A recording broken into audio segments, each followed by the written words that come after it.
Hello and welcome to Sound Off with System One. I'm your host, Ali Moen. I am the Engagement and Events Marketing Manager here at System One. System One is a leading provider of highly specialized technical outsourced services and workforce solutions to critical infrastructure, technology, life sciences, and government sectors, putting more than 650 employees and 9,000 contractors to work in the UK, United States, and Canada. Thank you so much for joining us today for another broadcast of Sound Off with System One. I am very, very excited about today's topic and very excited that I have Lauren and Caleb here on our expert panel to dive into how to deal with anxiety before a job interview.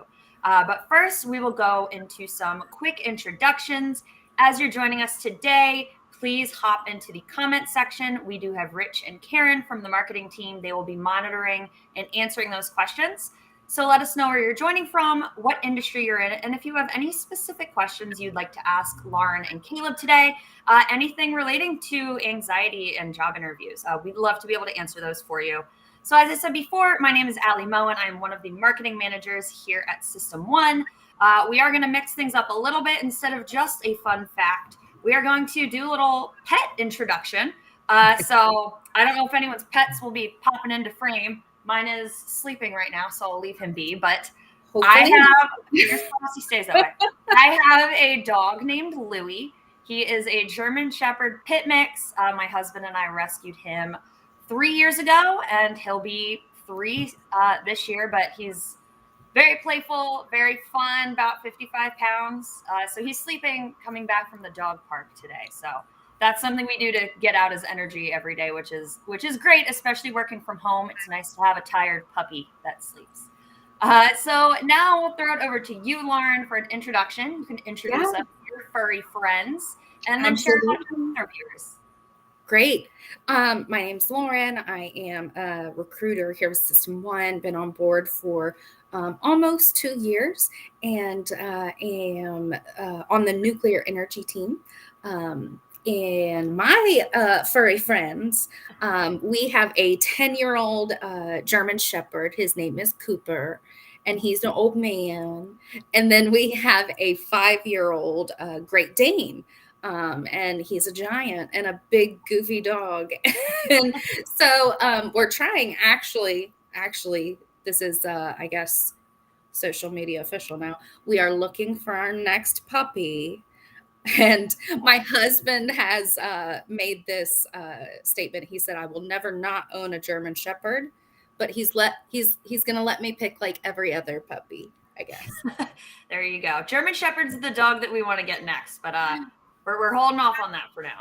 Yeah. But I do have a really interesting job that I'm excited to share with our network. It is for a on-site permanent position in Michigan. And it's for a cryogenics engineer.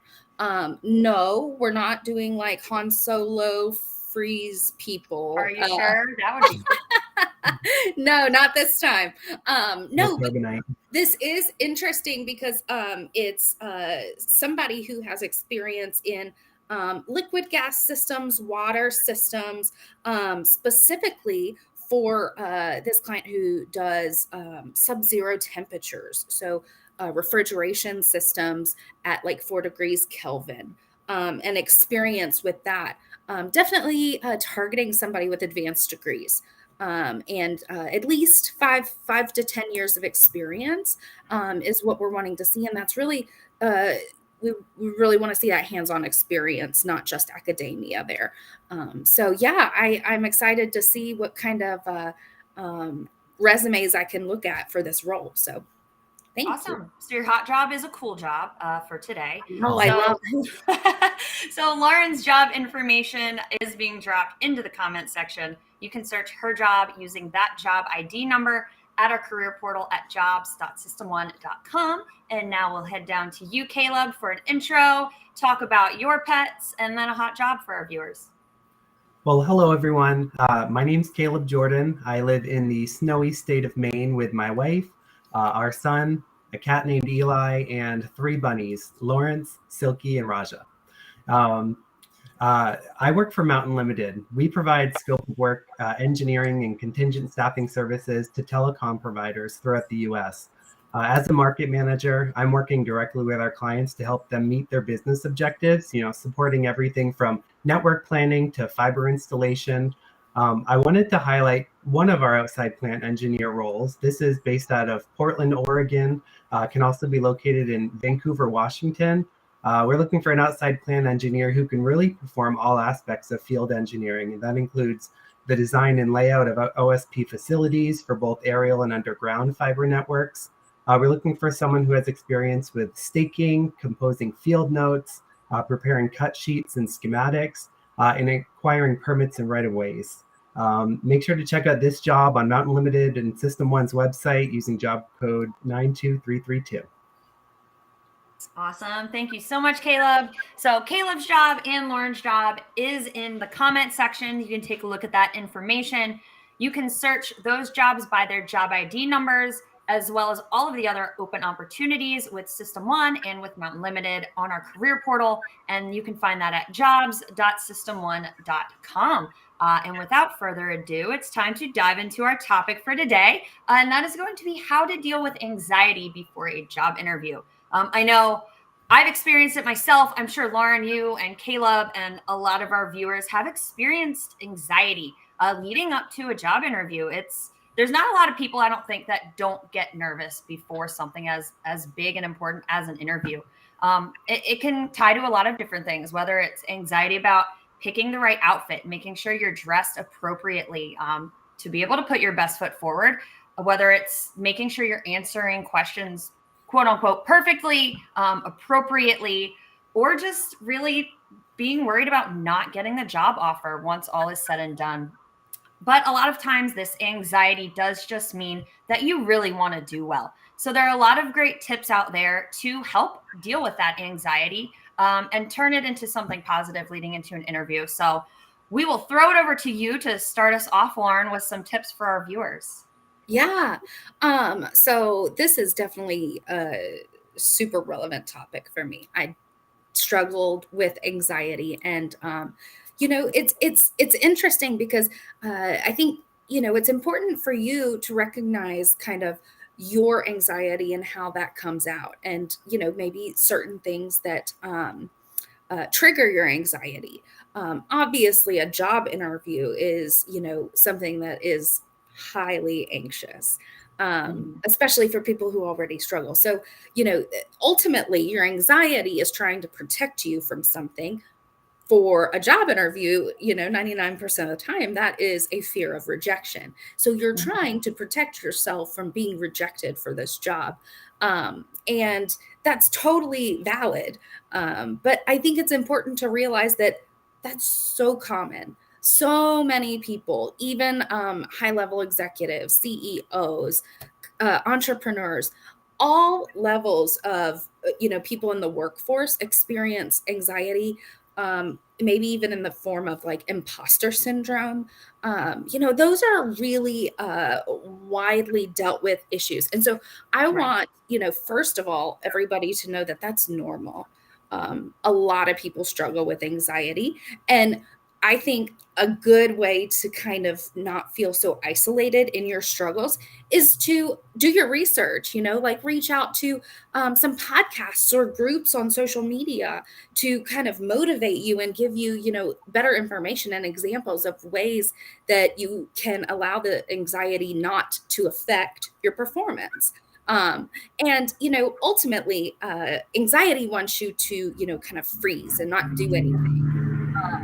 And I think the most important thing is to really take steps, small steps, to turn your anxiety into action. So, you're nervous about this interview. You really like this job. You're really excited about the opportunity. So turn that into action, like with your preparedness. So do all the research you can, on the company. Try and, delve into the resources that are at your disposal. Utilize their company websites, utilize LinkedIn, try and get to know the person who you're going to be interviewing with. I think that's really beneficial. And those things, that level of preparedness, gives you really the confidence to approach the job interview. No, you're not going to get every job you interview for. That is just a fact. But the preparedness level and turning your anxiety into action, that's the important step to not let it keep you from opportunities in your career. Yeah, absolutely agree 100%. I love that you kind of use that line, turn your anxiety into action, and don't just kind of sit and get drowning in that anxiety, essentially. You mentioned podcasts, and I think that can also tie into something where you can use something like a podcast, or just music or movies or TV, something that will put you in a good headspace, that will have you staying in a positive environment. So when you go into an interview, you're already in a good headspace, and that's going to help you really put your best foot forward. But Caleb, would love to hear some thoughts from you, or touch on anything that Lauren already shared. Yeah, really great points, Lauren and Ali. And to build on that, in my experience, anxiety can really stem from the fear of the unknown, or the pressure to succeed. And it goes without saying that there's going to be many variables throughout the interview process that you won't be able to control. So my advice is to use your resources and prepare for anything that you can. A few things that I like to do prior to heading into one of these interviews is do your research on the company. Beyond the typical viewing their website, this includes looking at their LinkedIn page. What kind of conversations are their employees having? It can be some really great insights to the latest happenings on the organization. Think of some thoughtful questions to write out ahead of time, things that you're genuinely curious about that's going to show that interviewer that you're interested in the role, and it will help you make conversation where you may not be able to make it in an area that's maybe a little more foreign to you. Analyze your own resume. Identify areas of concern for the hiring manager. This is a tough process, especially since you've probably looked at your resume 100 other times before. But really try to identify anything that may cause the hiring manager to have questions. Are there any employment gaps? Is there any areas where you've had short tenure? It's going to be in your best interest to keep that at the top of your mind, and then maybe provide a narration to your resume. Your resume is the factual list of your employment history, and the interview is your chance to really tell your story and put it into context, and really sell your skills for the position. One thing I'm going to point out, and I know that this is kind of interviewing 101, but make sure you're arriving to the interview on time. There's nothing more stressful and nothing that causes more anxiety than arriving to the interview on time or a couple of minutes after. So I'd recommend build in extra time for your commute if it's an in-person interview. If it's video conference interview via Teams or Zoom or another platform, make sure that the software is compatible with your device and that the meeting link is accessible. I guess to round it out, I would say expect and appreciate the tough questions. They're going to come your way. If you don't get any tough questions in an interview, it's not the greatest sign. You want that interviewer to be asking those inquisitive questions that maybe aren't so easy to answer. And if you can flip those around and really provide a compelling narrative for that, and some explanations to the things that they're looking into, it can really change the course of your interview. So I'd say that remember that it's a conversation, and just have fun with it, and the anxiety will lessen over time. Yep, absolutely. And it does look like we do have a question coming in. Unfortunately, I'm not able to see the name of the person that did write this, but thank you for sending in. So our LinkedIn user did say, while preparing for the interview, you've read some not so positive reviews about the company. Oof. Do you ask or do you mention the review during the interview? Lauren or Caleb, do you have any thoughts on this question? So I think that a good way to approach this without seeming aggressive would be to really dig in about the culture of the company. So I think, yes, but sort of. I think you should definitely dig into the culture and, ask about the, progression, like growth opportunities within the company. Do they typically promote from within? I think those kinds of questions can really enlighten you to the culture of the company and how they, present themselves. But also it might kind of put some red flags in your brain based on the research you've already done. So number one, Robert, great job for doing your research ahead of time and knowing that there were negative reviews out there. Number two, take that and remember, it's not just an interview for them, it's an interview for you. So you are also interviewing them, seeing if their company is somewhere that is going to be satisfying for you. Because I think post COVID, we've all learned that time and work-life balance is a valuable commodity, and we want to make sure that we are protecting ourselves and our inner peace when we're interviewing for a new role. Because I think, when you're working 40 plus hours a week with a company and a particular group of people, that can really affect your emotions and your, attitude in your home life. So, that is definitely important. And I think even just taking that mentality flip is a good perspective to have with the anxious side of it. Is, hey, when you have that anxiety, you can kind of trick yourself into being less nervous by saying, are they right for me? Not just, am I right for them? Are they right for me? So think about the things that are important to you. If it is, benefits packages, if it is stock options, if it's culture, if it's the team and the personalities that you're going to be working with. Those are really important things that will affect your job. And I think it's a really good way to trick yourself to kind of do that role reversal. Like, let me also interview you and make sure that this is a good fit. So I think that's a good trick to build some confidence within yourself too. Absolutely. I agree. And Caleb, we did just get another question in from Tara. If you want to try to tackle that one, and Lauren, you can chime in as well. But Tara asked, what are the top 3 red flags that recruiters catch prior to an interview? So I guess prior to maybe you submitting to our client and trying to schedule that interview. Caleb, if you want to start us off, and then Lauren, chime in with your thoughts. This is a really great question, and something that you can tackle head on pretty easily. When I'm looking at a resume, one, I want to see, is this individual currently employed? If someone is employed, usually that makes sense to me. If they're not employed, my next question would be, why aren't they employed? So are they currently employed? My second question would be, were there any gaps in employment? Does the resume flow typically from one job to the next, or is there a month or 2 or several months gaps?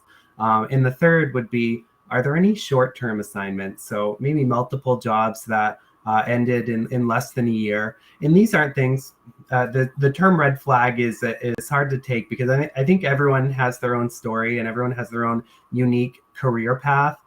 So again, going back to our earlier conversation, your resume is the list of facts, where you worked and what you did there. And the interview is your chance to really give some context to those facts and say, I did work a short-term assignment at this position, but it's because I made a cross-country move with my family, or what have you. So, right.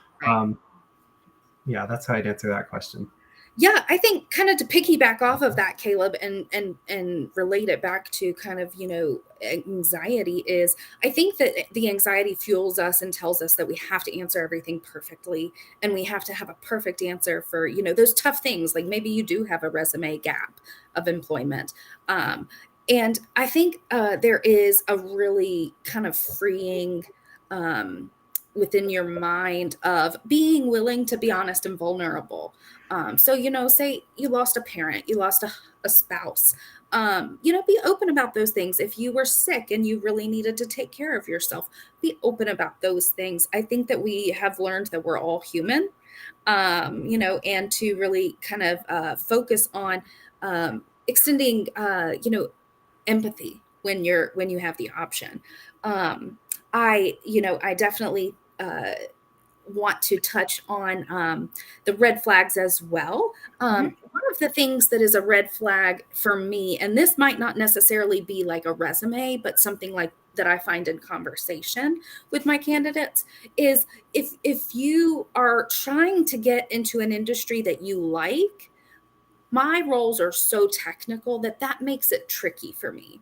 So I'm going to really dig in and see, are you up to date on that industry? Do you understand, how the technology has changed? I mean, I think we've learned that, the advancement of technology is, I feel so behind in current technology already. And I think that we've seen it can grow and change so quickly. So sometimes that really is hard.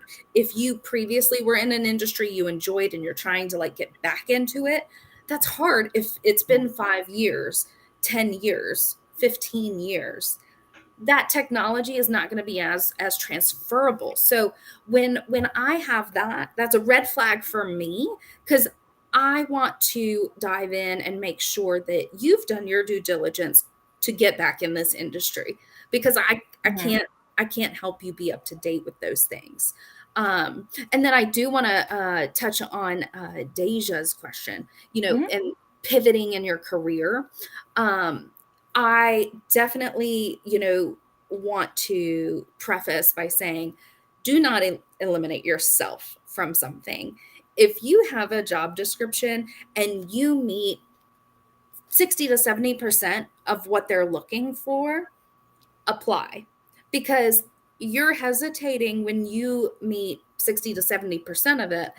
The next person who's applying, they don't even have 40% of those qualifications, and they don't care because they're confident enough to say, hey, I'm going to apply.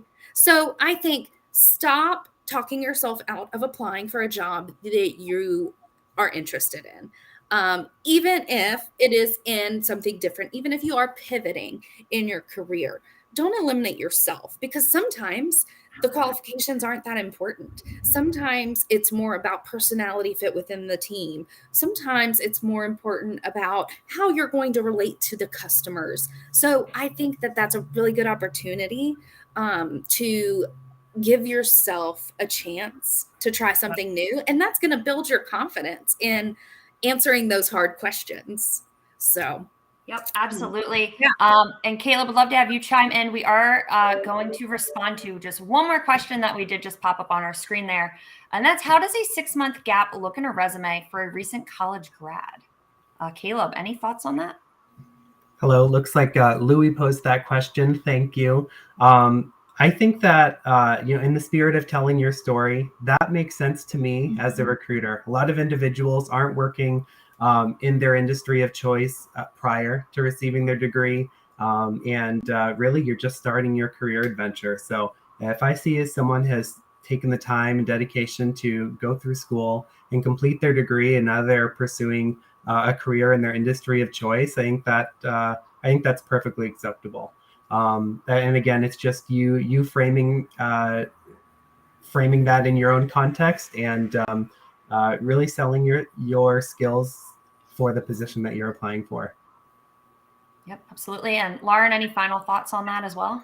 Yeah, I think it is, depending on the industry and the jobs that you're targeting, Luis, I think that it's important to value yourself and where you want to be. So, if you are, 6 months out of college, still haven't gotten, something within your industry or within your degree, I think, there is a right way and a non-braggy way to say, I'm not willing to take just any job that comes my way.